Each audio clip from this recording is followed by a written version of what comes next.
अस्सलामुअलैकुम and a very good morning. जागो लाहौर में आप सबको खुशामदीद कहते हैं जनाब। हंसती मुस्कुराती खूबसूरत सी सुबह के साथ मैं मुनी बास इस उम्मीद के साथ कि आप लोग जहाँ कहीं भी होंगे खैरियत से होंगे। तो जनाब आज का जो मौजू है हमारा उसके बारे में है कि हम अपने घर को कैसे घर बना सकते हैं, ख़ानदान की यूनिटी को कैसे बरकरार रख सकते हैं इस दौर में जहाँ सौ तरह की मजबूरियों के बाइस हमारे घर के अफराद को किसी दूसरे शहर या फिर बाहर मुल्क से बाहर जाना पड़ता है। इसकी वजह से बहुत सी दूरियां आ जाती हैं। तो ऐसी सूरत में ये बड़ा ज़रूरी होता है कि घर वालों की मोहब्बत को बरकरार रखा जाए, दूरी के बावजूद भी अपने करीबी रिश्तों को जोड़ कर रखा जाए।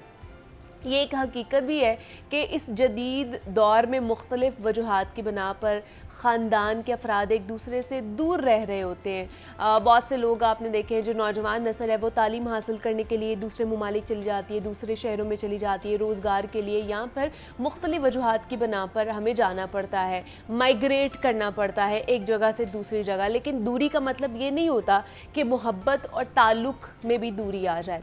असल बात ये होती है कि जब हम किस तरह दूरी के बावजूद भी अपने करीबी रिश्तों को बरकरार रख सकते हैं। पहला और अहम तरीका ये है कि हमारी इफ़ेक्टिव कम्युनिकेशन होनी चाहिए, यानी कि मौसर बातचीत होनी चाहिए। आज के इस दौर में जहाँ पर टेक्नोलॉजी ने हमारे लिए इतनी आसानियाँ पैदा कर दी हैं कि हम अपने अजीज़ों से, अपने रिश्तेदारों के साथ राब्ते में रहते हैं, चाहे वो दुनिया के किसी भी कोने में क्यों ना बैठे हुए हों। फ़ोन कॉल्स, वीडियो कॉल्स और सोशल मीडिया के ज़रिए हम एक दूसरे के साथ बहुत ज़्यादा अच्छे तरीके से वक्त गुजार रहे होते हैं और इससे मालूम भी नहीं होता कि जनाब फ़ासला कितना ज़्यादा है। फ़ासले भी वैसे भी कहा जाता है कि जो फ़ासला है वो दिलों को नहीं, बातचीत में कमी ज़रूर लाता है और इसी की वजह से बाकी मसले भी पैदा होते हैं जब आप बातचीत करना छोड़ देते हैं एक दूसरे से। जो लोग घर से दूर हैं उन्हें भी सोचना चाहिए कि वो अपनी थोड़ी सी मसरूफियात में से अपने घर वालों के लिए ज़रूर टाइम निकालें। बात चाहे कम हो ज़्यादा हो लेकिन ज़रूर होनी चाहिए।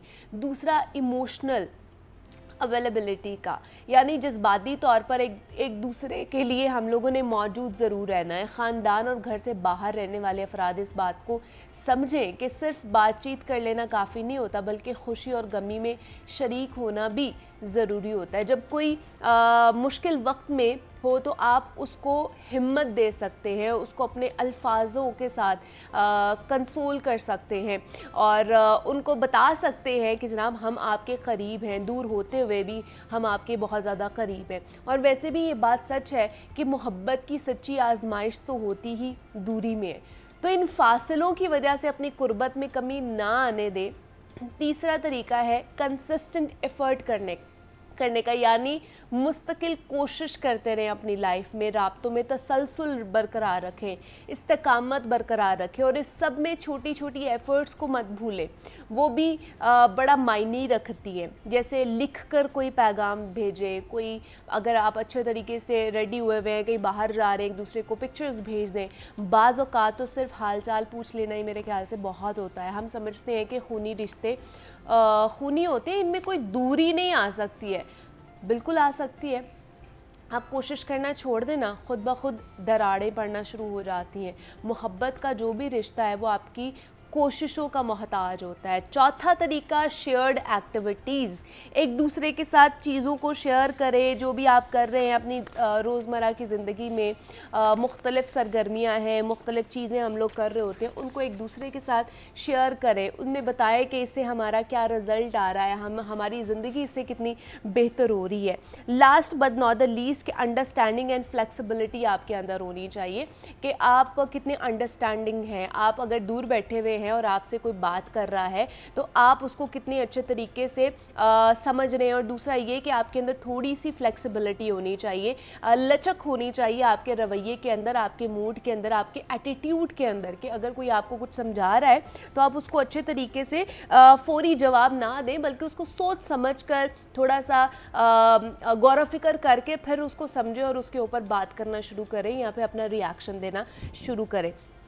तो इस तरह हमारे जो आपसी मामलात है, आपसी ताल्लुकात हैं, वो बेहतर होना शुरू हो जाते हैं। बेशक आप कितनी ही दूर सात समंदर पार ही क्यों ना बैठे हों, लेकिन जब आप ये 5 चीज़ों को मद्देनज़र रखते हैं अपनी लाइफ में और इनके मुताबिक ये चीज़ें कर रहे होते हैं, तो फिर दूर बैठे हुए लोग भी दूर नहीं लगते हैं, वो भी करीब ही लगते हैं। तो ये आज का पैगाम था। अब आगे बढ़ते हैं और कुछ स्पोर्ट्स के हवाले से बात कर लेते हैं। जैसे कल भी हमने पेरिस ओलंपिक्स के हवाले से बात की थी, आज भी एक वर्ल्ड चैम्पियनशिप के हवाले से बात करनी है जो कि काज़ाकिस्तान में मुनक्किद हुई और उधर मुनक्किद होने वाली 11वीं वर्ल्ड स्ट्रेंथ लिफ्टिंग चैम्पियनशिप है, जिसमें पाकिस्तानी खिलाड़ियों की ज़बरदस्त परफॉर्मेंस ने अवाम के दिल जीत लिए। जुलाई में होने वाली इस चैम्पियनशिप में पाकिस्तान की जानिब से बहुत सारे खिलाड़ियों ने हिस्सा लिया। खुशी की बात यह है कि वहाँ पर पाकिस्तानियों ने अपना लोहा खूब मनवाया और मेडल्स भी अपने नाम किए। सबसे पहले अगर बात कर ली जाए तो मोहम्मद उस्मान है जिन्होंने एक गोल्ड और एक सिल्वर का मेडल अपने नाम किया, जबकि मोहम्मद नवीद हैं जिन्होंने ब्रॉन्ज़ के 2 मेडल्स हासिल किए। और मर्दों के साथ साथ ख़वातीन की कैटेगरी में भी पाकिस्तान की वेट लिफ्टर मरियम अकील ने भी 2 सिल्वर मेडल हासिल किए हैं, जो कि हमारे लिए बहुत फ़ख्र की बात है। और ये सब कामयाबियाँ इसका सबूत देती हैं कि पाकिस्तान में स्पोर्ट्स में ज़बरदस्त टैलेंट मौजूद है। और इसके साथ साथ ये जो एथलीट्स हैं, ये इनके पीछे जो कोचिंग होती है, ये जो कोच होता है ना, उसकी मेहनत होती है कि वो उसको बकअप करते हैं, मोटिवेट करते हैं एथलीट्स को, और फिर जाके वो इतनी अच्छी परफॉर्मेंस देते हैं और पाकिस्तान का नाम रोशन करते हैं और जीत कर वापस आते हैं, मेडल्स लेकर वापस आते हैं। तो कोचिंग कितनी इम्पॉर्टेंट है इन एथलीट्स के हवाले से भी जानेंगे, इनकी जो कामयाबी का सफ़र है उससे भी बात करेंगे। तो हमने आज दावत दी है, हमारे साथ अकील जावेद भट्ट साहब मौजूद हैं जो कि कोच है, उनको वेलकम कहते हैं। अकील साहब आपको खुशामदीद कहते हैं जागो लाहौर में। वालेकुम अस्सलाम। और उसके साथ साथ मरियम अकील ने भी हमें ज्वाइन किया है जो कि इस चैम्पियनशिप का हिस्सा थी और उन्होंने भी 2 मेडल्स लेकर आई हैं पाकिस्तान के लिए। मरियम आपको भी वेलकम कहते हैं जागो लाहौर में। सबसे पहले तो आपको कॉन्ग्रेचुलेशंस कि आप जीत कर वापस आई हैं। एक और गेस्ट हैं, उनसे भी आपकी मुलाकात करवाएंगे, लेकिन अभी इन दोनों से बात करते हैं। तो मरियम, आप इसे स्टार्ट करूंगी, कैसी रही चैम्पियनशिप और वहाँ पर किस तरह का फीडबैक मिला और किस तरह के चैलेंजेस का सामना करना पड़ा? एक तो जब आप बैरून ममालिक जाते हैं, सबसे पहले तो आप अपने मुल्क को रिप्रेजेंट करते हैं। हाँ बाय नेम तो मुझे कोई नहीं जानता वहाँ पे, मुझे ऐसे है कि मैं पाकिस्तान से हूँ जी। दूसरी बात ये है कि आपके जो है वो बहुत सारे गैर ममालिक लोगों से बहुत अच्छे ताल्लुकात बनते हैं।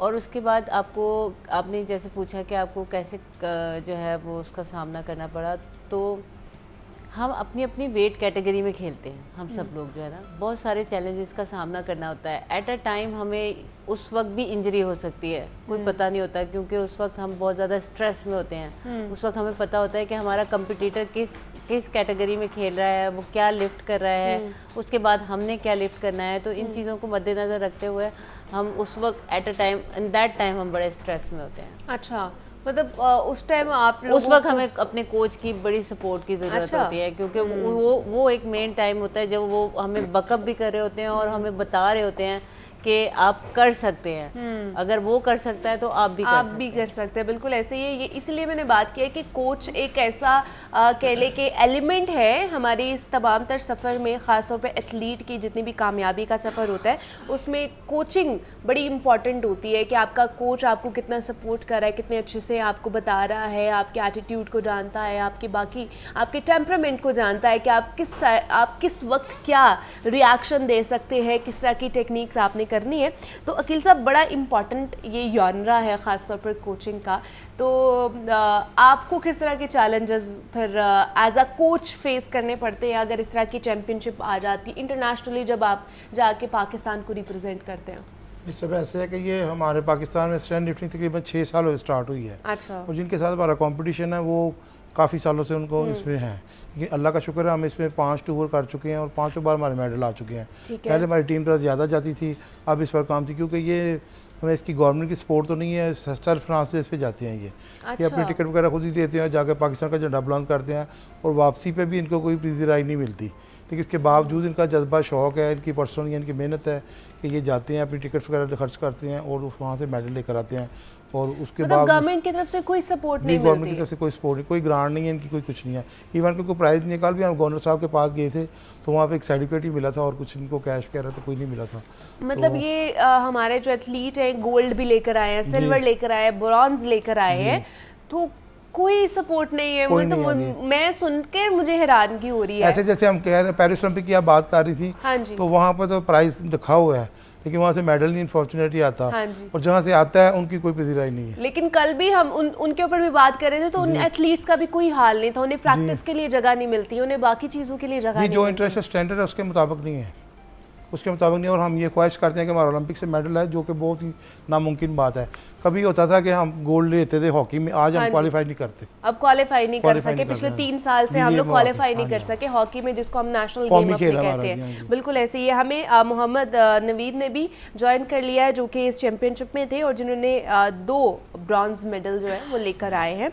नवीद साहब आपको भी खुशामदीद कहते हैं जागो लाहौर में। नवीद साहब आपकी क्या कैटेगरी थी और 2 ब्रॉन्ज मेडल आप लेकर आए हैं, बड़ी खुशी की बात है, कॉन्ग्रेचुलेशंस। और किस तरह के चैलेंजेस आपको फेस करने पड़े वहाँ पे?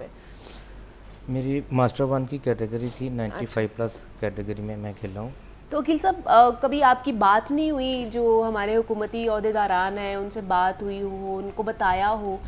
जी उनको मालूम है सब कुछ, वो अखबारात में देखते हैं, आपके मीडिया के हवाले से सब कुछ देखते हैं, हर चीज़ को जानते हैं वो। लेकिन उन्होंने SOPs इतने बनाए होते हैं कि बंदा उनको पूरा ही नहीं कर सकता कि ये करेंगे वो करेंगे, आगे उसके साथ अटैच हो, ऐसे होगा। फिर हम करते हैं, देखते हैं। हम सिर्फ इतना कहते हैं कि आपकी जो गेम्स आती हैं, नेशनल गेम्स आती हैं, ये वो उनमें इसके इवेंट को इंक्लूड करें। हाँ हम और कोई पैसा भी उनसे मांगते, किसी चीज़ को नहीं मांगते कि जाके गेम आगे चले। एक गेम है, स्पोर्ट्स है और हेल्दी स्पोर्ट्स है, पावर स्पोर्ट्स है, उसमें पाकिस्तान का नाम रोशन हो रहा है, टैलेंट भी है। सिर्फ आप उसको सपोर्ट करें, मोरल सपोर्ट करें। जो आपकी गेम्स आती हैं उसमें, अब नेशनल गेम्स आ रही हैं, मेरी ख्वाहिश है कि उसमें इंक्लूड करें। उसमें सारे डिपार्टमेंट खेलेंगे, उसमें सारे सूबे खेलेंगे और टैलेंट आएगा और बाहर जाएंगे और मेडल आएंगे। बिल्कुल ऐसे ही है। तो मरियम, बड़ा ये महंगा शौक है वेट लिफ्टिंग भी, तो आप फिर कैसे मैनेज करती हैं सारा कुछ खुद ही? मुझे स्पॉन्सर हो जाता है, अच्छा। मैं बात कर लेती हूँ किसी से या मुझे किया जाता है, तो इसलिए फिर मुझे प्रॉब्लम नहीं होती है। अच्छा। तो और फिर मेरी डाइट वगैरह का जो है वो मुझे शुरू से ही शौक़ था इस चीज़ का, तो मैं ख़ुद से ही पहले से ही अपनी डाइट का जो है ना वो काफ़ी हद तक कंट्रोल करती हूँ। और मैं अपनी एज की मेरे ख्याल से वाहिद खातून हूँ जो इस उम्र में भी खेलती है। अच्छा। मैं इस वक्त 40 की एज की हूँ और मैं मास्टर कैटेगरी में खेलती हूँ। ओके, माशाल्लाह। और वो फिर भी आपने इतना फिट रखा है कि आप नहीं लगती हैं कि आप इतनी एज की है। तो डाइट गेम खेलने वाला ना कोई भी नहीं लगता है। हाँ, अब ये क्योंकि जो उनकी बात हो रही प्रैक्टिस थी, इतनी ज़्यादा, एक्सरसाइज इतनी ज़्यादा होती है। एक्सरसाइज इतनी ज़्यादा होती है, ट्रेनिंग का हिस्सा होता है। और जब आप कर रहे होते हैं तो फिर उस वक्त तक आपको अपनी डाइट, ईच एंड एवरीथिंग, सब चीज़ों का ख्याल रखना पड़ता है, इंक्लूड होता है। That's true. तो किस तरह की डाइट लेनी पड़ती है? बहुत देसी खाने और सारी चीज़ें खानी पड़ती है? ये डिपेंड करता है कि आप किस वेट कैटेगरी में खेल रहे हैं। अगर आपने ज़्यादा वेट कैटेगरी में खेलना है, ज़्यादा कंपटीशन में खेलना है, जिसमें आपके पास ज़्यादा कंपटीशन है, उसमें आप वेट बढ़ा लें। ओके। आपको लगे कि इस कैटेगरी में आपका कंपटीशन इतना नहीं होगा, इतना टफ कंपटीशन नहीं है, कम लोग हैं, कम के साथ आपका कंपटीशन है, आप वेट कम कर लें। Depend on you. ये एक person to person individual game है हर बंदे की। अच्छा। आप बढ़ा के भी टीम खेल वर्क सकते कुछ नहीं है, हैं। इसमें इंडिविजुअल टीम वर्क है आपके अपने कोच के साथ। हाँ। लेकिन आपकी अपनी गेम है। अगर मैं 50 की कैटेगरी में खेल रही हूँ तो मैंने बाकी ममालिक के 50 की कैटेगरी के लोगों के साथ खेलना है। ये मेरी अपनी गेम है। कोई 11 बंदे के खिलाड़ी नहीं है मेरे साथ कि मेरे साथ 11 50 के लोग होंगे तो मैं उनके साथ खेलूँ। बिल्कुल बिल्कुल। ये मेरी अपनी गेम है। इसको मैं 50 की कैटेगरी में भी खेल सकती हूँ, 60 की कैटेगरी में भी खेल सकती हूँ। मुझे वेट बढ़ाना है तो मैं वेट बढ़ा के खेल सकती हूँ, कम करना है तो कम की कैटेगरी में। अब मैं पिछली दफ़ा जो है वो खेल के आई थी, आप ही के शो पे भी आई थी मैं, तो उस वक्त मैं 62 की थी और मैं 65 की कैटेगरी में खेल के आई थी। अच्छा, और अब? और इस वक्त क्योंकि मैंने वजन कम किया है तो मैं अब 50 अच्छा, किलो की हूँ वाह, और मैं वाह। 58 की कैटेगरी में क्या बात है, इतना ड्रास्टिकली चेंज आपने किया है, क्या बात है, ये बड़ी अच्छी बात है। तो नवीद, आपका आगे का क्या प्रोग्राम है? किसी और चैंपियनशिप के लिए प्रैक्टिस कर रहे हैं, ट्रेनिंग ले रहे हैं? जी, नेक्स्ट जो चैंपियनशिप हमारी कोलंबो में हो रही है। अच्छा, कोलंबो में हो रही है। हम उनकी तैयारी ठीक के है। लिए और वो सबसे ट्रेनिंग लेंगे। अच्छा। और उसके लिए तैयारी करेंगे। उसके लिए इंशाल्लाह। तैयारी कर रहे हैं। जी। तो कोच साहब, ये कब हो रही है कोलंबो में चैंपियनशिप? ये नेक्स्ट ईयर होगी। अच्छा, नेक्स्ट ईयर हो और रही है, उसके- और उसके लिए अभी से ही ट्रेनिंग जी, शुरू कर उससे पहले हमारी नेशनल चैंपियनशिप होगी, उसके लिए भी कर रहे हैं। अच्छा, उसके लिए भी उसके कर लिए रहे कर हैं। तो क्या अखिल साहब, क्या पैगाम देना चाहेंगे देखने वालों को, जो भी टैलेंट आपको देख रहा है या हुकूमती अहदेदारान देख रहे हैं, क्या उनको पैगाम देंगे? एक तो मैं पेरेंट्स से कहूँगा कि वो बच्चियों को भेजें, उन पर कॉन्फिडेंस आता है और उनको जॉब मिल जाती है, कॉलेज यूनिवर्सिटी में दाखिला भी फ्री मिल जाते हैं। कि वो बच्चों को सपोर्ट करें तो वो आएँ और उस गेम को अपनाएं, सब गेमों को अपनाएं, जो भी स्पोर्ट्स है। लेडीज़ का हमारा बहुत कम यानी कि ना रुझान है, तो लेडीज़ को भी आना चाहिए ताकि वो करें। इनके सामने ये मिसाल है कि ये माशाल्लाह इनकी बेटी जवान है, बेटा जवान है और ये खुद खेल रही हैं। तो फिर यंग बच्चा तो बहुत आगे जा सकता है, तो वो ट्रेनिंग करें। तो वालिदैन को चाहिए कि बच्चों को सपोर्ट करें। बिल्कुल ऐसे ही है। हमारे साथ अकील जावेद भट्ट साहब हमारे साथ मौजूद थे। अकील साहब, बहुत शुक्रिया आपके वक्त का कि आप यहाँ पर आए। मरियम अकील ने भी हमें ज्वाइन किया था। Mariam, thank you so much for coming here. और मोहम्मद नवीद ने भी हमें ज्वाइन किया था। नवीद साहब, आपका भी बहुत शुक्रिया। और यहाँ पे ब्रेक लेते हैं, मिलते हैं इस ब्रेक के बाद।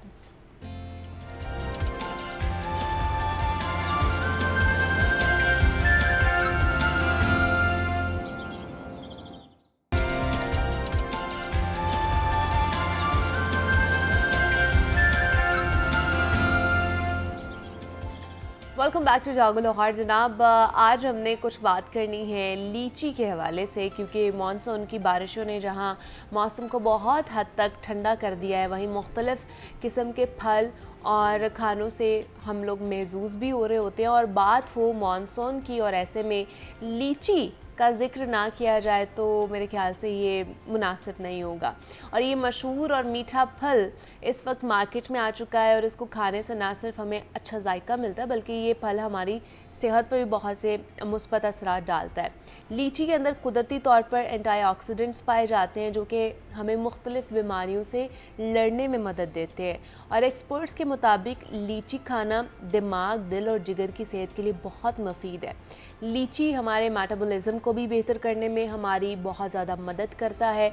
इसके अलावा इसमें और कौन कौन से फ़ायदे छुपे हुए हैं और इसका इंटेक किस तरह करना चाहिए, किन किन के लिए ये बहुत ही मुफीद साबित हो सकता है, इस पर बात करनी है। इस पर बात करने के लिए डॉक्टर अबीरा सलीम हमारे साथ स्टूडियोज़ में मौजूद हैं, जो कि क्लिनिकल न्यूट्रिशनिस्ट एंड डाइटिशियन है। डॉक्टर अबीरा, आपको वेलकम कहते हैं जागो लाहौर में। कैसी हैं आप? फाइन, आप कैसी मैं हैं? भी बिल्कुल ठीक ठाक। डॉक्टर बीरा, लीची के फ़ायदों के हवाले से बात करनी है। कुछ चीज़ें मैंने उसमें बता दी हैं, एंटीऑक्सीडेंट्स होते हैं, हमारी सेहत के लिए बड़ी अच्छी है, दिमाग के लिए बड़े अच्छे हैं। तो इसके अलावा इसके अंदर कौन कौन सी चीज़ें मौजूद हैं जो ओवरऑल हमारी बॉडी के लिए बहुत अच्छा है, जो फंक्शनिंग के लिए बहुत अच्छा है? अच्छा, लीची आपने बताया एंटीऑक्सीडेंट है। हाँ। तो एंटीऑक्सीडेंट जो है वो एक इतना इम्पॉर्टेंट चीज़ है कि जब हम एक्सरसाइज नहीं कर रहे होते या हमारा जो लाइफस्टाइल है वो ख़राब होता है, तो हमारी बॉडी में एक प्रोसेस स्टार्ट होता है जिसको ऑक्सीडेटिव स्ट्रेस कहते हैं। ऑक्सीडेटिव स्ट्रेस का मतलब है कि आपकी बॉडी के जितने भी सेल हैं उसके गलने सड़ने का अमल स्टार्ट हो जाता है। लाइक वो ब्रेक डाउन होते हैं और जितने भी ऐसे सेल्स होते हैं उनको ऑक्सीजन की नीड नहीं होती। लाइक उनको ऑक्सीजन नहीं चाहिए होती, वो विदाउट ऑक्सीजन जो है वो ब्रेक डाउन होते हैं, गलने सड़ने का अमल स्टार्ट हो जाता है। तो लीची एक इतना अच्छा एंटीऑक्सीडेंट है कि जब आप उसको इनटेक करते हैं तो आपके ऑक्सीडेटिव स्ट्रेस को लो करता है। अच्छा, जब वो आपके ऑक्सीडेटिव स्ट्रेस को लो करता है तो आप कैंसर, जितने लिवर के प्रॉब्लम हैं, और इम्पॉर्टेंट इज़ दैट आपकी स्किन में एक्नी है, हाइपरपिगमेंटेशन हो रही है, आपकी स्किन डैमेज हो रही है because of the damage of cell, तो वो उसको भी प्रिवेंट करता है। लीची आपकी स्किन के लिए बहुत अच्छी है। वाह जी वाह। और ऊपर से एंटीऑक्सीडेंट्स हैं तो वो वैसे ही हमारी स्किन के लिए बड़े अच्छे होते हैं। ओवरऑल हमारी बॉडी के फंक्शंस के लिए एंटीऑक्सीडेंट्स बड़े अच्छे होते हैं, तो ये हमें मुख्तलिफ बीमारियों से भी बचाता है। मुख्तलिफ बीमारियों से बचाता है। उसके अलावा जो लीची है उसके अंदर carbohydrates, good amount of carbohydrates, fibre, vitamin C, potassium, zinc, iron और कैल्शियम पाया जाता है, और ये सारे जितने भी न्यूट्रिएंट्स हैं ये आपकी बॉडी को नीडेड है। मतलब अगर आप एक हेल्दी अमाउंट में ये न्यूट्रिएंट इनटेक करते हैं, इट मीन्स दैट आपका लिवर, आपकी स्किन, आपका जो इम्यूनिटी बूस्टर सिस्टम है, इम्यून सिस्टम है, और एंटी कैंसरस, और ये ब्लड प्रेशर के लिए बहुत अच्छा है। ये आपके बीपी को बहुत अच्छा कंट्रोल करता है। दैट्स वाई जब एक वुमेन प्रेग्नेंट होती है या प्रेगनेंसी में जो वुमेन्स हमारे पास आती हैं तो हम उनको स्टार्टिंग पे लीची भी रेकमेंड करते हैं, बिकॉज आपको पता है कि उस टाइम पे बीपी फ्लक्चुएट हो रहा होता है, हाई बीपी हो रहा होता है, तो लीची जो है वो बीपी को रेगुलेट करने में बहुत अच्छी है। इवन दो कि अभी भी बहुत से जिनको बीपी का प्रॉब्लम है, इस गर्मी में उनका बीपी हाई हो जाता है बिल्कुल, तो वो उनके लिए भी बड़ा अच्छा है लीची खाना। ये ठीक है। दूसरा ये आपके मेटाबॉलिज्म को भी बहुत अच्छा करता है, एंटी कैंसरस प्रॉपर्टीज़ भी हैं इसके अंदर, तो मेरे ख्याल से एक फुल ऑफ कह सकते हैं कि न्यूट्रिएंट्स भरी हुई एक हमारे पास कंपाउंड है, या एक चीज़ आ जाती है, फल आ जाता है जिसको हम खा सकते हैं। अच्छा, लेकिन ये थोड़ी मीठी होती है, तो इसको क्या शुगर वाले इनटेक कर सकते हैं कि नहीं कर सकते? इसका ये है कि इसकी जो पर डे लाइक अमाउंट है, आप इसको 10 to 12 टाइम ले सकते हैं, ठीक है, लाइक 10 to 12 पीसेज ऑफ लीची, 10 to 12 पीसेज ऑफ लीची आप ले सकते हैं। लेकिन इसका ये है because it's a natural food, और उसमें जो है वो हाइपरग्लाइसेमिक होती हैं, तो हम डायबिटीज पेशेंट को लो ग्लाइसेमिक इंडेक्स के जितने भी फूड है वो रेकमेंड करते हैं कि आप हाइपरग्लाइसेमिक फूड नहीं खाएं। तो उनके लिए ये है कि वो वंस इन अ डे एक ले लें। और जितने भी नॉर्मल, जैसे मैं हूँ या आप हैं, तो हमें चाहिए कि हम उसको स्नैक के तौर पे लंच में यूज़ करें, लाइक इवनिंग में, रात में जाके ना करें। उससे ये होता है कि आप जब इनटेक करते हो उसके बाद आपकी नो एक्सरसाइज होती है, आपका बेड टाइम होता है, तो सुबह आपका ग्लाइसेमिक इंडेक्स जो है वो ज़्यादा हुआ होता है, बिकॉज उसमें नेचुरल शुगर पाई जाती है। तो दैट्स वाई इसकी जो इनटेक की टाइमिंग है, आप उसको रात में मत लें, आप उसको लंच के टाइम में लें या मॉर्निंग में लें। अच्छा, दूसरा ये तो चलो होल फ्रूट हो गया ना जो हमने खाना है, और जिस तरह डॉक्टर वीरा ने बताया कि बीपी के पेशेंट्स के लिए अच्छा है, शुगर के पेशेंट्स के लिए अच्छी नहीं है क्योंकि इसका ग्लाइसेमिक इंडेक्स हाई है, तो वो एक खा सकते हैं, बट नॉर्मल लोग उनकी क्वांटिटी हो सकती है 10 से 12 पीसेस वो लीची के डेली खा सकते हैं, उसका कोई नुकसान नहीं हो सकता। अगर इसको ज़्यादा खा लेंगे तो तब कोई नुकसान होगा। बिल्कुल ठीक है। फिर एक नॉर्मल बंदे के लिए भी ये कॉम्प्लिकेशंस क्रिएट कर सकता है। हर चीज़ का जो एक्सेसिवनेस है, चाहे वो नेचुरल ही हो या फ्रूट ही हो या फूड ही क्यों ना हो, excessiveness of everything is bad for health. तो आप उसको उतना इनटेक करें जितनी आपको क्वांटिटी बताई है, 10 से 12 दिन में आप उसको ले सकते हैं, इनटेक कर सकते हैं, तो आपके जितने भी मिनरल्स हैं, न्यूट्रिएंट्स हैं, वो आपको मिल जाएंगे। ठीक है। अच्छा, दूसरा कहते हैं कि इसमें जो है ना high quantity of water level भी है ये लीची के अंदर, बहुत अच्छे तरीके से, मतलब आपका वाटर जो कंटेन होता है ना वो इससे बड़ा अच्छा मैनेज भी हो जाता है। बिल्कुल। अभी हमने बात की ना कि उसमें मिनरल्स हैं, तो minerals is a water content के, जैसे अभी समर्स चल रहे हैं तो जो लोग एक्सरसाइज करते हैं या एथलीट्स हैं या डेली वर्कआउट होता है, फिजिकल एक्टिविटी होती है, तो ऐसा होता है कि जितना वाटर वो इनटेक करें उससे ज़्यादा लॉस कर रहे हैं, तो वो वाटर लॉस नहीं हो रहा होता, वो आपके मिनरल्स लॉस हो रहे होते हैं, ठीक है, आपके जो इलेक्ट्रोलाइट्स होते हैं वो लॉस हो रहे होते हैं। तो लीची के अंदर बहुत ज़्यादा मिनरल्स हैं जो आपकी उस कमी को या लॉस को जो हो रहा होता है उसको पूरा करते हैं। ठीक है। अच्छा, अब फिर लीची की शेल्फ लाइफ कितनी होती है? बिकॉज हम लोग ला के और भूल जाते हैं खाना ना, एक दफ़ा खा लिया उसके बाद भूल गए, फिर वो 4-4 दिन 5-5 दिन हमारे फ्रिज में पड़ी रहती हैं, तो इसकी शेल्फ लाइफ कितनी होनी चाहिए, कब तक इसका इंटेक करना चाहिए, और उसके बाद अगर इंटेक करेंगे तो कॉम्प्लिकेशंस क्रिएट कर सकता है? अच्छा, मैं तो यही कहूँगी कि जो भी फ्रूट है आप उसको फ्रेश ही इंटेक करें, बिकॉज आपको पता है कि हम नॉर्मल तो इन्वायरमेंट में रख नहीं सकते, हमारा इन्वायरमेंट कुछ ऐसे, अभी तो बहुत ज़्यादा गर्मी है, ठीक है, और द नेक्स्ट इज़ अगर आप उसको फ्रिज में फ्रीज करते हैं तो जितने भी बैक्टीरियाज होता है ना, उनका सबसे अच्छा जो ग्रोइंग प्लेटफॉर्म होता है ना वो फ्रिज होता है। लाइक लो टेम्परेचर में बहुत ज़्यादा ग्रो करते हैं, तो हमारी फ्रिज के अंदर बहुत ज़्यादा बैक्टीरियाज होते हैं। इसीलिए मैं सब पेशेंट्स को कहती हूँ कि आप जो भी खाना इंटेक करें, ट्राई करें कि उसको रेफ्रिजरेटर में मत रखें। अच्छा, आप उसको फ्रेश इंटेक करें। हाँ, अगर आपने उसको, लेकिन ये जब तक ठंडी नहीं होती ना तब तक मज़ा नहीं आता कसम हाँ, से। आप उसको कुछ घंटे के लिए रख सकते हैं, लेकिन ऐसा नहीं है, अगर आप उसको ज़्यादा टाइम के लिए रखेंगे तो नो डाउट आपको टेस्ट तो आएगा, मज़ा आएगा, लेकिन उसके न्यूट्रिएंट्स आप फिर नहीं ले पाएंगे। हाँ, ये है कि 1-2 दिन में उसको खत्म कर हाँ दें जी, ठंडी बिल्कुल। होके। ये जो 3-3 4-4 दिन पड़े रहते हैं ना, फिर आप उसको जब निकालते हैं आप देखते होंगे कि उसके ऊपर ब्राउन स्पॉट्स Yes. बहुत ज़्यादा पड़ना शुरू हो जाते हैं, तो वो ख़राब होना शुरू हो जाती है। तो इससे एक तो वो महंगी बहुत है, तो इसलिए जब ऐसी चीज़ लेकर आए तो उसको फ़ौरन 1-2 दिन में ठंडी करके खा के ख़त्म कर दें, ताकि आपको उसका फ़ायदा हो, नुकसान ना हो। अच्छा, दूसरा लीची तो हम लोग खाते हैं, लेकिन हम जैसे फ्लेवर्ड इसके जूसेस भी पी रहे होते हैं, लीची का भी जूस पी रहे होते हैं, क्या वो भी उतना ही न्यूट्रिएंट्स भरा जूस होता है कि हमें होल फ्रूट ज़्यादा खाना चाहिए? नहीं, आपको होल फ्रूट ही खाना चाहिए। मैं ऐसे नहीं कह रही कि आप जो जूस है वो बिल्कुल इनटेक ना करें, बिकॉज आप जब जूस, अब देखिए मैंने कहा 12 से 10 सर्विंग आपकी लीची की है, आप 12 से 10 घर में लीची का जूस बना के देखें, वो इतना सा बनेगा। अब आप देखें, आप एक ग्लास पी रहे हैं लीची का, उसमें लाइक 10 नहीं 20 हाँ, ज़्यादा 25 लीचीज़ हैं। इसका मतलब है कि आप एक टाइम पे इतना ज़्यादा शुगर इनटेक कर रहे हैं, इतना हाई ग्लाइसेमिक इंडेक्स की जो चीज़ है वो इनटेक कर रहे हैं। तो इसलिए जूसेस जो है हम रेकमेंड नहीं करते, बिकॉज जूसेस जो है आप अगर रॉ हम कह रहे हैं तो आप एक फ्रूट ले रहे हैं, हाँ, उसके न्यूट्रिएंट्स आपको मिल रहे हैं। ठीक है। अगर आप उसका ही जूस लेते हैं, इसका मतलब है हाई क्वांटिटी ले रहे हैं आप, जितना रेकमेंडेड है उससे बहुत ज़्यादा। तो जूस आप घर में बना के देख लें, वो सिर्फ इतना सा बनता है। आप बाहर पूरा ग्लास पियेंगे, आपको पता चलेगा उसके अंदर जो है उन्होंने 25 तक लीचीज हाँ, डाली वो होती है, डाली फिर भी उसके होती अंदर है। जो है शुगर ऐड कर रहे होते हैं, इस तरह की चीज़ें। तो बेटर है कि आप रॉ फ्रूट और रॉ वेजिटेबल्स ही जो है वो इनटेक उसका करें। इस्तेमाल करें। बिल्कुल। अच्छा, इसके अंदर कौन सी ऐसी चीज़ मौजूद है, जिस तरह मैंने बात की कि हमारी मेंटल हेल्थ के भी लिए बड़ी बेनिफिशियल है लीची खाना, तो इसमें कौन सी ऐसा एक प्रॉपर्टी है मौजूद जो बड़ी अच्छी है हमारी दिमागी सिस्टम के हवाले से? अच्छा, इसका ये है कि जैसे हमने बात की कि फुल ऑफ न्यूट्रिएंट्स है ना, इसके अंदर फॉलेट भी है, जिंक भी है, अच्छा। पोटेशियम भी है, मैग्नीशियम भी है। तो ये जितने भी मिनरल्स हैं ये आपके ब्रेन की हेल्थ को भी प्रमोट करते हैं। और इसके अंदर ऐसे केमिकल्स हैं, like this is not scientifically recognised, लेकिन हाँ इस पे स्टडी है कि इसके अंदर कुछ ऐसे केमिकल्स भी हैं जो आपकी स्वेलिंग और पेन को भी रिड्यूस करते हैं।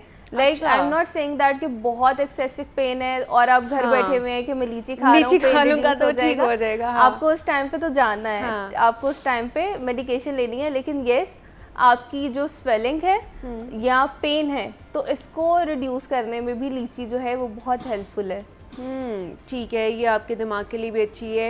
ये हमारे मैदे के लिए कितनी अच्छी है? मतलब बहुत से लोगों को जैसे मैदे के प्रॉब्लम होते हैं, डाइजेशन का प्रॉब्लम होता है बहुत से लोगों को, या उन्हें वो जलन होना शुरू हो जाती है, कोई ऐसी चीज़ खा लेते हैं, तो उनके लिए कितनी अच्छी है लीची खाना?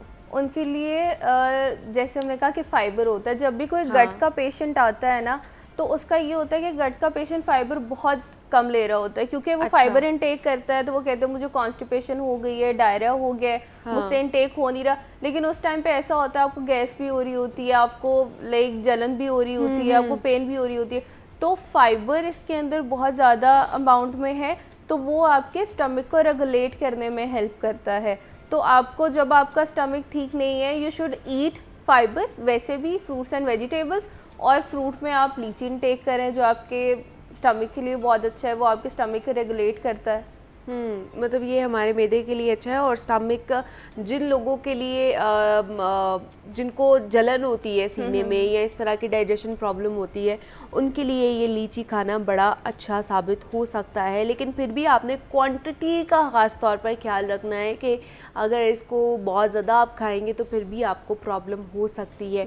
बच्चों के लिए बीरा ये कितनी अच्छी है लीची? बच्चों के लिए बहुत ज़्यादा अच्छी है। लाइक जब हम चिल्ड्रंस की बात करते हैं, इन्फेंट हो गए, चाइल्ड हो गए, तो उनका ये है वो उनकी ग्रोइंग एज है, और ग्रोइंग एज में आपको जो है वो सबसे ज़्यादा मिनरल्स, न्यूट्रिएंट्स, कार्ब, फाइबर बच्चों को देना चाहिए। उनकी मेंटल ग्रोथ भी हो रही होती है, उनकी फिजिकल ग्रोथ भी हो रही होती है। तो उस टाइम पे क्योंकि हम उनको प्रॉपर मिनरल्स नहीं दे पाते तो उनकी प्रॉपर मेंटल ग्रोथ नहीं होती, प्रॉपर फिजिकल ग्रोथ नहीं होती।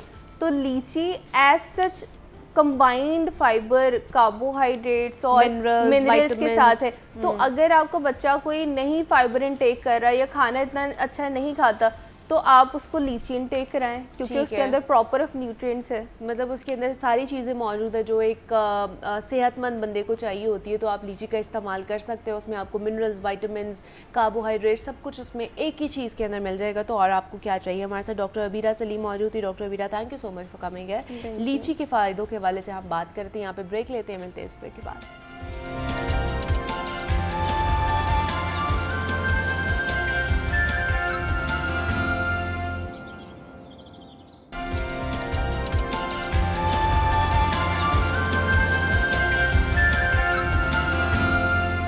जनाब, मियाँ बीवी एक दूसरे की मुश्किलात का सहारा होते हैं और दुख सुख के साथी भी होते हैं। शादी से पहले यानी दौरान मंगनी लड़का लड़की एक दूसरे की बहुत सी बातों पर हाँ में हाँ मिला रहे होते हैं, लेकिन जैसे ही शादी होती है और शादी के बाद बहुत सारे मसाइल जन्म लेना शुरू हो जाते हैं। हम चूँकि जॉइंट फैमिली सिस्टम में रहते हैं, तो वही सास जो लड़की को पसंद कर कर ख़ुद लेकर आती है, तो शादी होते ही वो सास को वही बहू नापसंद हो जाती है। और वजह एक नहीं, हज़ार वजूहात होती है कि मुझे चाय नहीं बना के दी, घर का काम नहीं किया, या मुझसे पूछा नहीं गया किसी भी चीज़ के बारे में, वगैरह वगैरह। बहुत सी ऐसी चीज़ें हमें सुनने को मिलती हैं। तो कभी बीवी की फरमाइश या डिमांड में देर होने से लड़ाई की वजह भी बन जाती है। तो शोहर के लिए अखराजात के मसाइल या फिर दूसरे जो मौशरती परेशानी होती, वो भी घरेलू नाचाकी का सबब बनती है। ये मसाइल बाज़ औक़ात इतने शिद्दत इख्तियार कर जाते हैं कि एक हसीन रिश्ते का कह ले कि इख्तिताम अलहदगी पर होता है। शादी के बाद ज़िंदगी में आने वाली अचानक तब्दीलियों को समझना और उसके मुताबिक काम करना बहुत अहम होता जा रहा है, वगरना ये मामलात बिगड़ते बिगड़ते बहुत आगे चले जाते हैं। हमारी रसूमात और हमारी रिवायात की वजह से पैदा होने वाले इन मसाइल से मियाँ बीवी में डिप्रेशन भी जन्म लेता है और बच्चों पर भी बहुत बुरा असर पड़ता है। तो शादी के बाद के मसाइल को कैसे ख़त्म किया जा सकता है, इनके मुतालिक जानेंगे और साथ ही साथ ये भी जानेंगे कि दीन इस्लाम हमें इस हवाले से क्या तालीमात देता है। हजूर पाक सल्लल्लाहु अलैहि वसल्लम की ज़िंदगी से, अज़दवाजी ज़िंदगी से हमें इसके बारे में क्या क्या तालीमात मिलती हैं।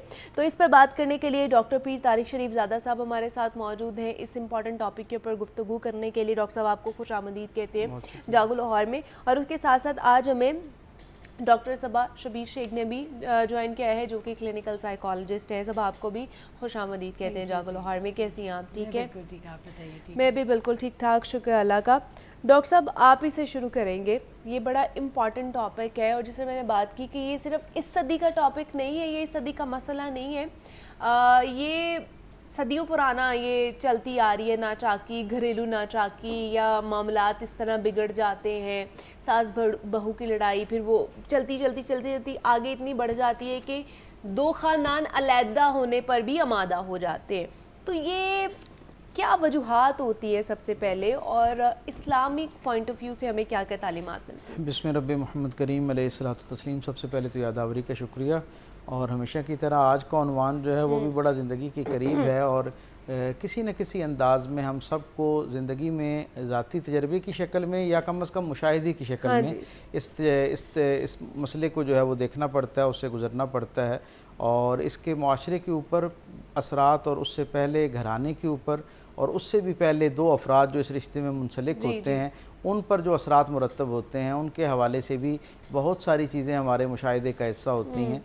मैं ये समझता हूँ कि दीन इस्लाम की जहाँ तक बात है, ये क्योंकि ऐन दीन फितरत है और इंसानी ज़िंदगी की जो खालिस फितरी तकाज़े हैं उनको जहन में रखते हुए ये अहकामात और तरजीहात जो है उनका तयन करता हुआ नज़र आता है। और दीन इस्लाम के अंदर क्योंकि मुआशरे की इस्लाह का बुनियादी बीड़ा है, ज़िम्मेदारी है, और हम ये देखते हैं कि मुआशरे की असास और इकाई क्योंकि घराने की शक्ल में होती है, इसलिए इस दीन के अंदर हुकूकुल इबाद के ज़ैल में सबसे ज़्यादा जिन रिश्तों पर फोकस किया गया है, ज़ोर दिया गया है, वो सारे के सारे घराने के साथ वाबस्ता रिश्ते हैं। और इस हद तक घराने की अहमियत पर और इसमें मौजूद अफराद के हुकूक और फ़राइज़ पर तफसीलन गुफ्तगू कर रखी है इस दीन ने, कि जो इस दीन के बारे में गैर मुतअस्सिब नॉन मुस्लिम्स जो हैं उनका तजिया ये है कि इतना ज़्यादा घराने को फोकस किया गया है कि शायद हमें यूँ लगता है कि ये दुनिया का वाहिद दीन है जो खालिसतन घराने के लिए आया है। यानी इतनी तफसील से घराने को डिस्कस किया गया। और उसका सबब क्या है? उसका सबब ये है कि दीन रहमत इस राज को जानता है कि जब तक घराने में मौजूद अफराद एक पुरसुकून और बावकार ज़िंदगी नहीं गुजार रहे होंगे, उस वक्त तक मुआशरा जो है वो एक पुरसुकून और बावकार ज़िंदगी की तरफ आगे नहीं बढ़ सकता।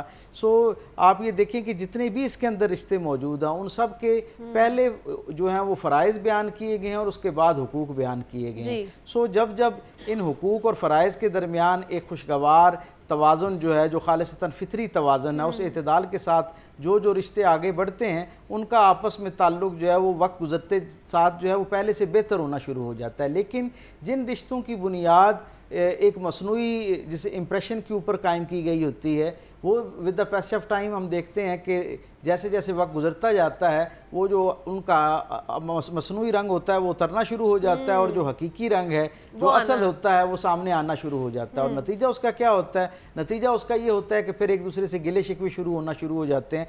फिर मैं ये समझता हूँ कि इब्तदा में जब हमारे यहाँ ये रिश्ता कायम किया जाता है तो दोनों घरानों की तरफ से एक तो अपना बेस्ट पार्ट पे सामने लाया जाता है। यानी हम सिर्फ एक दूसरे की खूबियाँ देख रहे होते हैं। मैं अक्सर ये बात कहा करता हूँ कि जब कोई किसी के यहाँ रिश्ता कायम करने की नीयत से जाता है और वापस आने पर आप ये देखेंगे क्या माजरा है कि जितने लोग गए होते हैं वापस आने पे वो सारे उस घर की एक एक चीज़ की तारीफ़ कर रहे होते हैं। उस घर के अंदर मौजूद हर फ़र्द की अलग अलग तारीफ़ कर रहे होते हैं, उनकी सलाहियतों का एतराफ़ कर रहे होते हैं, उनकी खूबियाँ बयान कर रहे होते हैं। लेकिन फिर क्या होता है कि चंद दिनों के बाद, चंद महीनों के बाद जब ये रिश्ता अमली तौर पर कायम होता है और वो लड़की जो वो इस घराने के लिए, लड़के वालों के लिए दुनिया की सबसे बेहतरीन और सबसे यानी आइडियल एक बहू हो सकती है, उसके तौर पर जिसका इंतखाब किया गया होता है, वो इतने महीनों के इंतज़ार के बाद शायद इतने घंटे भी नहीं गुजरते इस घर में कि उसकी खामियां और ऐब जो हैं वो बयान होना शुरू हो जाते हैं। ना सिर्फ नज़र आना शुरू हो जाते हैं बल्कि बयान होना शुरू हो जाते हैं। और नतीजा फिर उसका क्या निकलता है कि दिल के अंदर एक मैल पैदा होना शुरू हो जाता है और फिर आहिस्ता आहिस्ता वो सारे वो जो एक दूसरे के लिए एक अपना बेस्ट पार्ट शो करके जो मुतासिर किया गया होता है, उसके बाद वो सारे का सारा रंग उतरना शुरू हो जाता है, हकीकी ज़िंदगी शुरू होती है और फिर वो जो एक ताज़ीम और एक दूसरे के लिए दिल के अंदर गुंजाइश मौजूद होती है वो तंगी में तब्दील होना शुरू हो जाती है। मैं ये इसीलिए कहा करता हूँ कि जिन रिश्तों की बुनियाद खालिसतन सच पर कायम की गई होती है उन रिश्तों में आगे चल के जो मसाइल हैं वो कम हुआ करते हैं। और फिर सारी दुनिया के माहिरीन समाजियात इस बात से मुत्तफ़िक़ हैं और डॉक्टर साहिबा भी इस पर इत्तफ़ाक़ करेंगी, मुझे उम्मीद है कि वो ये कहते हैं कि रिश्तों की असास सच पर होनी चाहिए और फिर इसको एक बामी एतमाद के साथ आगे बढ़ाना चाहिए। और जब ये दो चीज़ें आ जाती हैं तो फिर तीसरा बहुत अहम नुक्ता इस रिश्ते को, खुशगवार रिश्ते को और इस रिश्ते की खुशगवारी को तसलसल देने के लिए, इसे दवाम देने के लिए बाहमी एहतराम बहुत ज़रूरी है। सो सच पहली शर्त है। कोई भी रिश्ता खा कितनी बेहतरीन घरानों के दरमियान कायम हो, अगर उसकी बुनियाद किसी झूठ के ऊपर रखी गई है, आर्जी तौर पर एक दूसरे को मुतासर करने के लिए कोई गलत बयानी की गई है, तो नतीजा उसका क्या निकलता है? वो रिश्ता कभी भी हकीकी फलाई खुशहाल रिश्ता नहीं हो सकता। और जैसा कि अल्लाह के रसूल सल्लल्लाहु अलैहि वसल्लम की वही में धुली ज़ुबान से हम तक ये बशारत पहुँची कि अल्लाह ने रिश्तों को राहत का ज़रिया बनाया है। सो हम सब को रोज़ाना की बुनियाद पर अपने साथ जुड़े हुए सारे रिश्तों का तजिया करना चाहिए कि क्या ये सारे रिश्ते जो जिनमें हम एक दूसरे के साथ जुड़े हुए हैं, क्या ये रिश्ते हमारे लिए राहत का ज़रिया हैं या नहीं हैं। अगर ये रिश्ते हम तक राहत का ज़रिया नहीं बन रहे तो इसका मतलब यकीनन ये है कि शायद हम उस रिश्ते की अहमियत को नहीं समझ पाए या उसके हुकूक और फ़राइज़ के अंदर हमसे कोई बड़ी कोताही हो रही है। ठीक है, मतलब ये भी एक पहलू है। दूसरा ये जिस तरह डॉक्टर्स भी कहते हैं या डॉक्टर साहब हम इससे पहले भी बहुत सारी इस तरह के टॉपिक्स पे बात कर चुके हैं कि ये एक साइकोलॉजिकल मामलात भी होते हैं जिनको देखना पड़ता है या मौशरती इस तरह के प्रेशर्स होते हैं। दो ख़ानदान अगर मिलते हैं तो जैसे डॉक्टर साहब ने कहा कि जब शादी से पहले हम सारे एक दूसरे को अच्छा दिखा रहे होते हैं कि अपना बेस्ट वर्जन हम दिखाएं, शादी के बाद फिर हम कहते हैं कि जब तो शादी हो गई, अब कुछ भी हो जाए, अब तो निभाना ही है। तो ये साइकोलॉजिकली भी प्रेशर होता है या मौशरती तौर पर भी हमारे ऊपर प्रेशर होता है कि जनाब हमने एक रिश्ता करना है और अगर वो हमें पसंद आ गए तो हम फिर किसी भी तरह से वो कर ही रहते हैं। देखिए ये ह्यूमन नेचर है कि जो चीज़ हमें पसंद होती है, जो लोग हमें पसंद होते हैं, हम उनके साथ ऐसे मिलते हैं जैसे वो हमें देखना चाह रहे होते हैं। सही, मतलब ठीक है। आप देखें कि जब लड़का लड़की की रिश्तों की बात हो रही होती है तो लड़की की फैमिली को भी बड़ा फील हो रहा होता है कि अच्छा लड़के की फैमिली ये चाहती है, और मतलब दोनों को, लड़के की फैमिली को भी नज़र आ जाता है कि अच्छा लड़की की फैमिली ये बात सुनना चाहती है ये, क्योंकि हम अक्सर बातों बातों में कह देते हैं ना हमारा बेटा तो बहुत सोशल है, वो तो ऐसे करता है वो वैसे करता है, और अक्सर हम कह देते हैं भाई हमने तो बेटियों पे पाबंदियाँ ही नहीं लगाई, हमने तो उनको खुला ऐसे किया वैसे किया। Basically we want to tell other people कि प्लीज़ आप भी ज़रा होला हाथ रखिएगा, आप भी ज़रा Indirectly हम बता रहे होते हैं, ठीक है। लेकिन अब बात यह है कि उस वक्त हम कह रहे होते हैं जी जी जी ऐसा ही होगा, आप देखिएगा आपकी बेटी इतनी खुश रहेगी, उसको लगेगा ही नहीं वो दूसरे घर आई है। देखिए ये जब माएँ बोल रही होती हैं और जब करना पड़ता है ना, this is something so difficult. मतलब I used to see many couples के लड़की और लड़का मुझसे शादी के चौथे दिन राब्ता, हफ्ते बाद राब्ता, महीने बाद राब्ता, and when I listen to them कि अच्छा क्या हुआ, देखिए जी बात यह है कि लड़की कहेगी कि अब मैं तो इतने बड़े घराने से हूँ, इन लोगों ने पता नहीं मेरे पेरेंट्स को एक बाउंड्री दिखाई थी, आप यकीन करें मैं इनके किचन में गई, मैं डर गई कि ये वही घर है जो टीवी लॉन से एंटर होके किचन तक है, यहाँ मैं जिस वक्त अपने रूम से दूसरे रूम में गई तो this is not my life. अच्छा, देखिए सबसे बड़ा धचका लड़की को, मतलब आप क्यों वो चीज़ कर रहे हैं जो फॉर द होल लाइफ है ही नहीं। और फिर एक चीज़ हमने बड़ी वो रखी हुई है कि अगर लड़की बड़े से घराने की लानी है, देखिए आप ये सोचें कि एक बहुत बड़े घराने की लड़की आप एक एवरेज घर में एडजस्ट तो कैसे adjust होगी, नहीं होगी, और हाँ। सेकेंड बड़ी इंपॉर्टेंट चीज़ जो मुझे लगता है लड़के की सेल्फ एस्टीम। अच्छा। जब वो देखता है जिस वक्त लड़की आ रही होती है उसको बड़ी खुशी हो रही है, चीज़ें आ रही हैं, घर बन रहा है, थिंग्स आर वेरी ब्यूटिफुल, लेकिन जैसे जैसे वो ग्रो करती है, अब लड़की ने तो वो डिमांड करना है कि वो जितने लाखों करोड़ों अरबों में से आई है तो she would look towards husband कि भाई अब तुम भी दो, अब तुम भी, हाँ, अब वो तुम मामला भी सही हो। मुझे 5 स्टार में लेके बैठो। और जब वो स्ट्रीट फूड्स की बात करते हैं कि यहीं से खा लेते हैं कुछ, and then she started feeling clash come here कि आपको पता नहीं है मैं कहाँ से बिलोंग अच्छा। करती हूँ। अब जब मियाँ बीवी में क्लैश आता है तो वो आहिस्ता आहिस्ता फिर दरवाजे के बाहर भी लड़का अपनी माँ से बाप से एक्सप्रेस करता है कि वो ऐसे कह रही है, वो ऐसे कह रही है, फिर आगे से उसके पेरेंट्स कहते हैं अच्छा तो वो नहीं एडजस्ट कर रही तो बस ठीक है फिर उसकी मर्ज़ी। ठीक है, इसमें एक बहुत अहम बात जो है ना वो ये है कि हमारे यहाँ बेटा पैदा होता है तो हम उसे एक चांद सी दुल्हन का ख्वाब दिखाना शुरू करते हैं, और बिल्कुल इसी तरह बेटी अभी थोड़ा सा शऊर की तरफ बढ़ती है तो हम उसे सिखाना शुरू कर देते हैं, गोया उसे ख्वाब दिखाना शुरू कर देते हैं कि एक शाहसवार आएगा, एक शहजादा आएगा तुम्हारी ज़िंदगी में, और हम जो तुम्हें बेहतरीन ज़िंदगी दे रहे हैं इससे भी कई गुना इससे भी, ज़्यादा हाँ, बेहतरीन बिल्कुल खूबसूरत ऐसा ही है। मुश्किलात से खाली ज़िंदगी जो है ना वो तुम्हारे हवाले कर देगा, और फिर सब कुछ अच्छा अच्छा हो जाएगा। प्रैक्टिकली अलमिया ये है कि इस सारे सफ़र के दौरान जो गैर शऊरी तौर पर या शऊरी तौर पर हम कर रहे होते हैं, मैं ये समझता हूँ कि हमने कभी भी अपने बेटे और बेटियों दोनों को ही, ये कलमी है हमारे माशरे का, ना बेटे की उस तरह तरबियत की गई होती है कि भाई तुमने सिर्फ इस निकाह के रिश्ते में नहीं जाना बल्कि घर के सरबराह के तौर पर अब तुम्हारा किरदार जो है वो ढलने जा रहा है, और तुम्हें उन सारी जिम्मेदारियों के साथ, और उसमें सबसे बड़ी जिम्मेदारी क्या है हमारे यहाँ कुल वक्ती तौर पे जिम्मेदारी ससुराल वालों की तरफ से भी और माँ बाप की तरफ से लड़के पे ये होती है कि वो कमाना शुरू कर दे,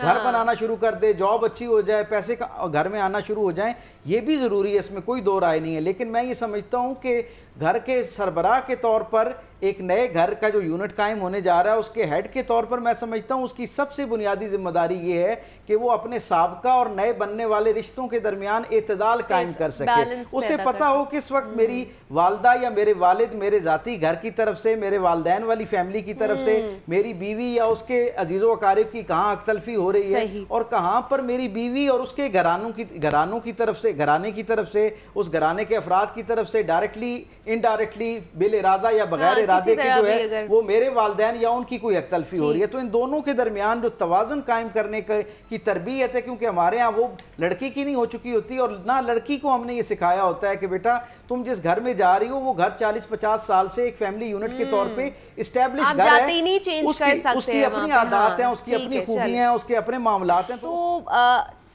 मियाँ बीवी की तो लड़ाई हम देखते हैं डॉक्टर साहब और डॉक्टर साहब लेकिन ये मतलब सदियों पुरानी, मैं बचपन में भी थी, हम छोटे भी होते तब भी देखते हैं कि सास बहू की लड़ाइयाँ होती है, ड्रामाज में भी दिखाया जाता है, फिल्मों में भी दिखाया जाता है सास बहू की लड़ाइयाँ।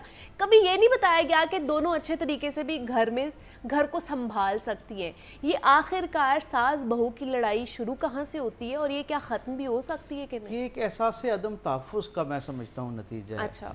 हमारे यहाँ मैंने जैसे पहले सेगमेंट में अर्ज़ किया कि हम बच्चों को बेहतरीन खुराक दे रहे होते हैं, हम बच्चों को बेहतरीन तालीम दे रहे होते हैं, ज़िंदगी की बेहतरीन सहूलतें हत्ता कि आसाइशें फ़राहम कर रहे होते हैं, और उन्हें ख्वाब भी दिखा रहे होते हैं एक नए घर का, एक उनकी अपनी इंडिपेंडेंट लाइफ का। लेकिन इस सारे अमल के दौरान कहीं भी हम उन्हें जो नई ज़िंदगी के चैलेंजेस हैं, जो तकाज़े हैं, उसकी नज़ाकतें हैं, उसके अंदर आने वाले मसाइल के हवाले से ना आगाह कर रहे होते हैं, ना उसके हवाले से कोई तरबियत और ट्रेनिंग का कोई हमारे यहाँ कोई चीज़ पाई जाती है। चाहते ही नहीं अपने बेटे को इंडिपेंडेंट। अच्छा। मतलब जो साइकोलॉजी होती है लड़के के माँ बाप की, वो नहीं चाहते कि लड़का फ़ौरन शादी के बाद इंडिपेंडेंट होकर अपनी फैमिली, अपनी बीवी पे फोकस करे। जो एक घरों में एक सिस्टम है ना कि बेटे को कह दिया जाता है कि अच्छा तुम अपनी बीवी मेरे हवाले कर दो, अब तुम अपने काम करो, तुमने मेरी बात में नहीं बोलना। और ये इस वक्त 98% घरानों में है। आप लड़की शादी करके प्लीज़ ध्यान रखें, जहन में रखें, लड़के से करके लाएं। ना तो माँ, लड़के की माँ से शादी हुई है, ना लड़के के बाप से हुई है कि वो संभालेगा उस लड़की को। संभालना क्या है? She is mature one, she is not the baby जिसे आप पैदा होते ही ले आए हैं और उसको हम संभालेंगे, फिर तुम्हें इन्वॉल्व करेंगे। लाइक आप एक ड्रामा क्रिएट करें घर में। और एक और चीज़ मुझे बहुत ज़्यादा इंपॉर्टेंट लगती है, जब तक लड़का स्टैंड नहीं लेगा घर में तमाशे होंगे। अच्छा। और लड़के ने ये चीज़ स्टैंड ना लेना जो है ना, इसमें मैं ये समझता हूँ कि यहाँ तक ये तस्वीर का एक रुख है और ये भी दुरुस्त है, इससे हम इनकार नहीं कर सकते। लेकिन इसके साथ साथ मैं आज के ज़माने में भी, और जब से ये लड़ाई झगड़े शुरू होते आ रहे हैं, अगर हम सारी तारीख देखें तो इसमें एक बहुत बड़ा किरदार जो है ना, जहाँ लड़के के घराने का है, यानी सास का है, उसकी नंदों का है, उसके देवर और जेठ का है, बिल्कुल वहीं पर ही एक बहुत बड़ा किरदार लड़की के घराने का भी है।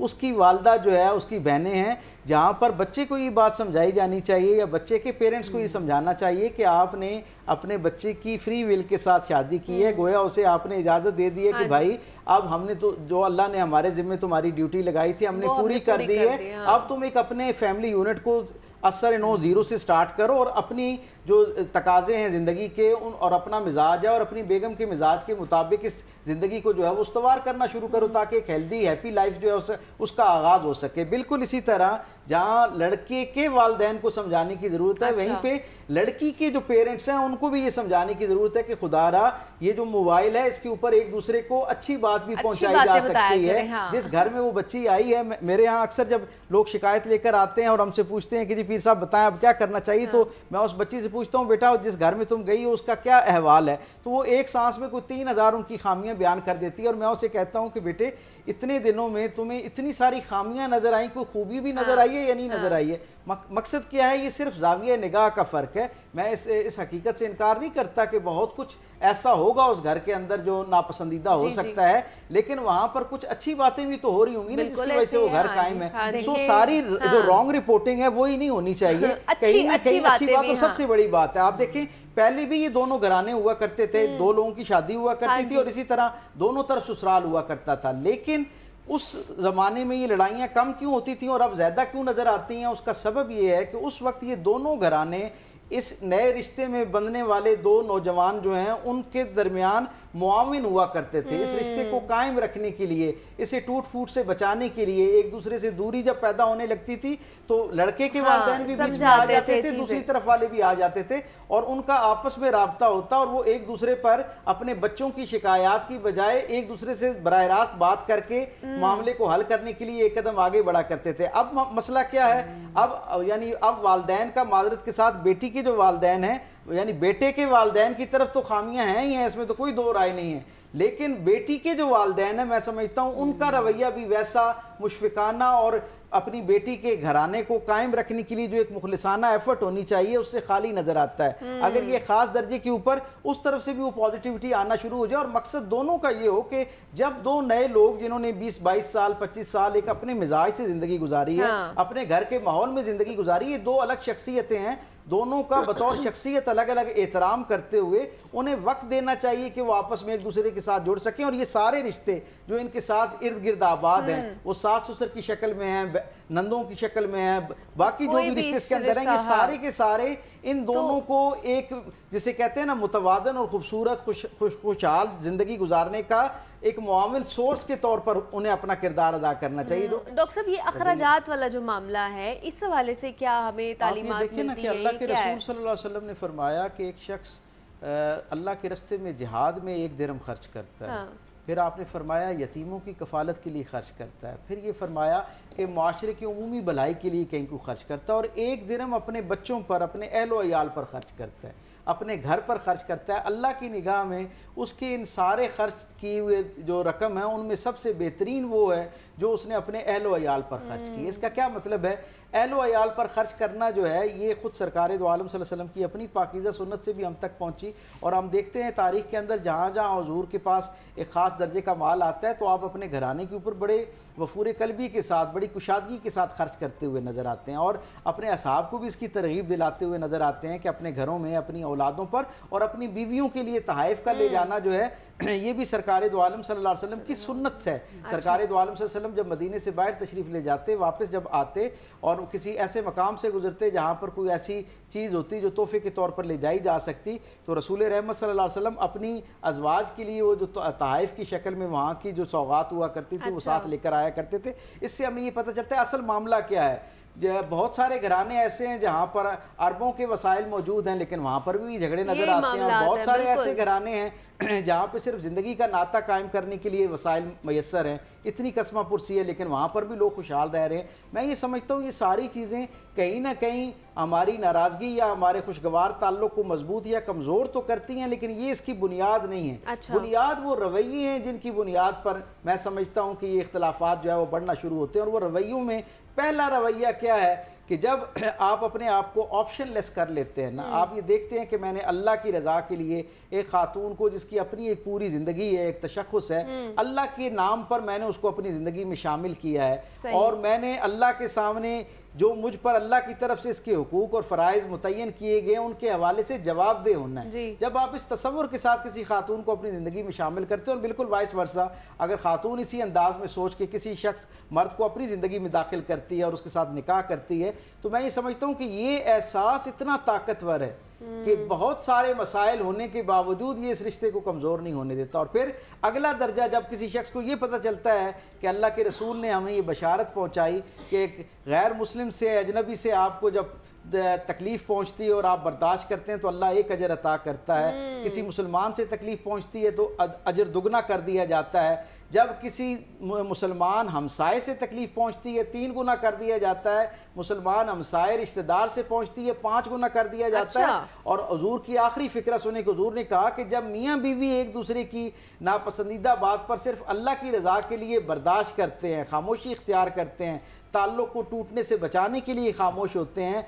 अल्लाह के रसूल फरमाते हैं अल्लाह उन्हें अपनी शान के लायक अजर अता करता है। यानी उसका कोई हिसाब किताब तसव्वुर किया ही नहीं जा सकता, क्योंकि अल्लाह के रसूल मिजाज आशना है हमारे, उन्हें अंदाज़ा है कि रोज़मर्रा की ज़िंदगी में मियाँ बीवी के दरमियान न जाने कितनी मरतबा इख्तलाफ पैदा होना है, न जाने कितनी मरतबा एक ऐसा मोड़ आना है जहाँ पे बर्दाश्त का बंद जो है वो टूटता हुआ नज़र आता है। वहाँ पर सब्र करते हुए इस अल्लाह को राज़ी करने के लिए, इस रिश्ते को कायम रखने के लिए खामोश हो जाना, बर्दाश्त करना या वक्ती तौर पर अपने हक़ से दस्तबरदार हो जाना, अल्लाह के यहाँ इतनी अजीम शान इनामात की बशारत रखता है। सो इन सारी बातों को जब आप ज़हन में रखते हैं तो मैं नहीं समझता कि कोई शख्स जिसे क़यामत पर और आखिरत पर यकीन हो, जनाब अली करमुल्लाह करीम ने फरमाया, उनके सामने किसी खातून ने आके शिकायत की कि मेरा शौहर मेरा हक़ नहीं अदा करता, नानो नफ़के के हवाले से, तो आपने फरमाया कि मैं क्या तुम्हारा शौहर साहिब ईमान है यानी मुसलमान है?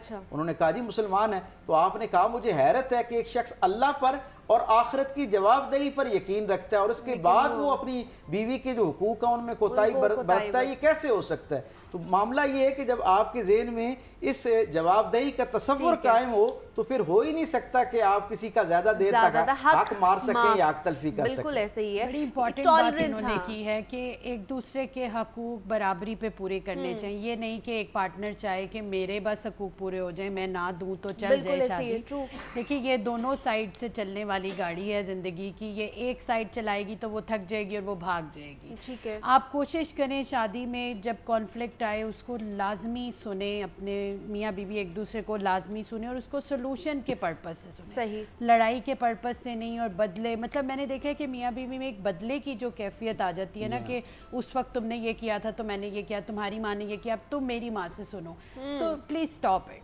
अच्छा, मतलब अगर आपको एक चीज़ आपके मियाँ की माँ से अच्छी नहीं लगी तो आप उसको वो वाली फीलिंग मत दें। हाँ। आप उनको वक्त के साथ थोड़ा टाइम दें। असल में हम लोग वक्त नहीं देते, स्पेस नहीं देते, हम कहते हैं अभी के अभी ये मसला हल हो। और इसमें एक बड़ी अहम बात और भी बड़ी खूबसूरत बात की डॉक्टर साहिबा ने, इसमें एक बड़ी अहम बात मैं समझता हूँ, मियाँ बीवी को डे 1 पे ये बात तय कर लेनी चाहिए कि ये ज़िंदगी बुनियादी तौर पर हम दो लोगों ने गुजारनी है और इस ज़िंदगी के अंदर कोई खूबी या खैर नज़र आएगा तो उसका क्रेडिट भी हम दोनों को इकट्ठा जानना है। और अगर ये रिश्ता कहीं कमज़ोर होता हुआ नज़र आएगा तो उसका सारा जो मलबा है वो भी हम हमारे दो लोगों ऊपर ही पे आना आना है, है। बेशक बाकी ऐसे ही सारे है। लोग जो है वो ज़िमनी किरदार हैं, हकीकी मानों में जो जिम्मेदारी हम दो पे, और आपस में तय करें कि हमने अपना तनाज़ा, अपना झगड़ा, अपना कॉन्फ्लिक्ट जो है खुद ही वो हल करना अपने है, कमरे में बिल्कुल। उसको तय करना तो है। अगर ये लड़ाइयाँ हो रही हैं और सब्र का जो एक कह ले कि नहीं हो पा रहा हमसे, टॉलरेंस लेवल जो है कम होता जा रहा है, इसके लिए कोई वजीफा है आपके पास? हाँ जी, अल्लाह के रसूल सल्लल्लाहु अलैहि वसल्लम से हम तक ये बात पहुंची, जैसे मैंने बशारतों में बहुत सारी और तफसील से आपको बात बताई।